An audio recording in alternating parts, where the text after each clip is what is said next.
So I'm going to talk about the Jeremy Kyle Show. It's been running for the last 9 years on ITV, and it generates, it gets 1.5 million viewers every single day, so that's massive. So I'd be really surprised if anyone here hasn't seen it, and if you haven't, you're in for a treat. So I'm going to talk about the political economy of the Jeremy Kyle Show, so how the content, format and structure is influenced by its economic production. So why am I talking about this? Well, as he said, I did journalism in uni, and I had to do an essay on the political economy of a TV show, and I chose Jeremy Kyle because I'm his massive, biggest fan. So I really am his biggest fan. I've read both of his books. Yes, he's got 2 of them. I've got his Access All Areas DVD. I've been in the studio audience, and I've got a photograph of him on my desk. So the tabloid talk show has been around for quite a long time. It's been around since the 1960s. And so here are some of the greats. Not a lot has changed in terms of the structure and the content. There's Trisha Goddard, who's Jeremy Kyle's arch nemesis, but that's another story. So who is around who watches tabloid talk shows? Who is around at 9:25 on a Tuesday morning to watch the Jeremy Kyle Show? And so I did a bit of research, and I found, perhaps unsurprisingly, that it's usually women, those who have young children, and those who are unemployed. And just because they're home at this time of day doesn't necessarily explain why they watch it. So I did a bit of research, and I'm sorry I don't have much time, so I've got to sort of skim over this. But the reason women love it is because they love gossip. And as you can see by some of the taglines up there, that's the kind of thing they like. And those who are unemployed like it because they can relate to a lot of the issues that the guests have. On to advertising. The type of audience depends on the type of advertiser. So here are some of the adverts that you will see throughout the Jeremy Kyle Show. We've got Colleen Nolan there trying to sell Christmas catalogues in June to...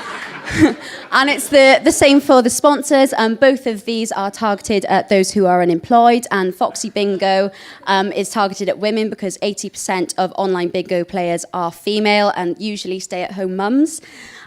So market saturation is a problem for advertising, so it's really important that the Jeremy Kyle Show is as cheap as possible to produce, and it still pulls in those 1.5 million viewers every day. So why is it cheap to produce?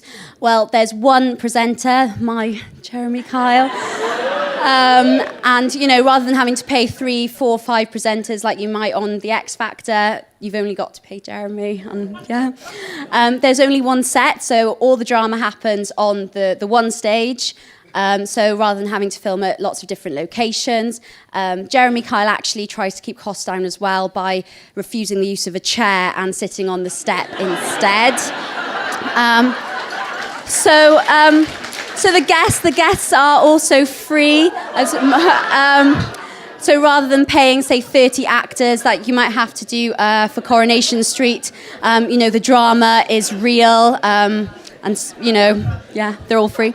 But they do have to pay a small cost towards the guests going on the show, and I guess it's relatively small comparatively, so these are some average costs of the services that they receive. And the Jeremy Kyle Show is really cheap to repeat as well. So they have Since the Show shows where Jeremy Kyle just stands there and explains that since the show, Sharon and Melissa are never ever going to speak again, and it's just an excuse to repeat the show without actually repeating it.